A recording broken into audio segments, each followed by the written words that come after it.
Bonjour, je viens à vous une fois encore avec un petit message.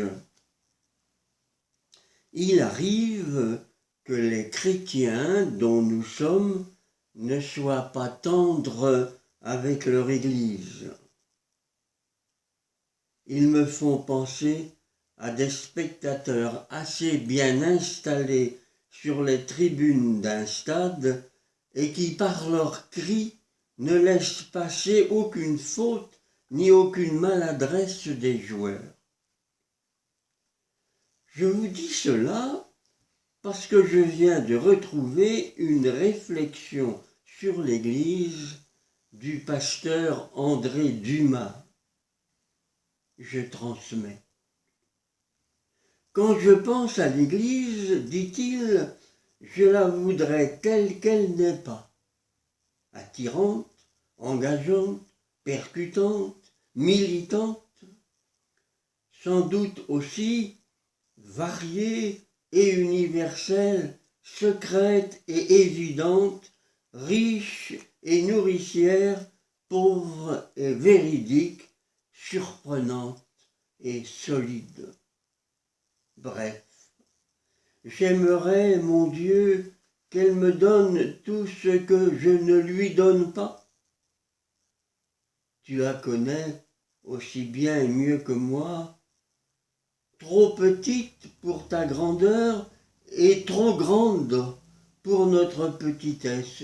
Une église mal aimée et du coup mal aimante. Une église qui se paie de bons sentiments inutiles et d'accusations décourageantes parfois. Alors, fais que je cesse de blâmer l'Église. Fais que je cesse de lorgner du côté de ses déficiences par le trou de la serrure pour me protéger moi-même de franchir la porte.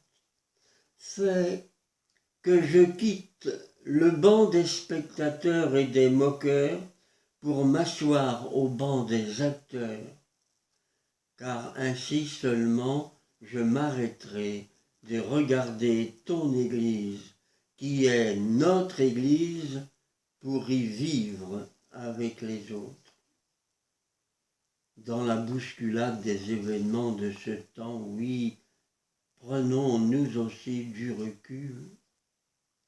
Aux estimations trop rapides, souvent aux jugements lancés à la légère, aux paroles parfois assassines, préférons l'espace du silence et de la réflexion, d'où peuvent monter peu à peu des sentiments de paix et des gestes fraternels. Recherchons ce qui est vrai, ce qui est solide, ce qui a du poids. Le chrétien n'est pas du monde, comme s'il ne voyait que la terre soumise à ses modes et à ses impasses. Il est dans le monde, envoyé par le Christ et fort de son accompagnement, de sa présence, pour être porteur de l'amour de son Père et porteur de la joie qu'il habite d'être de sa famille.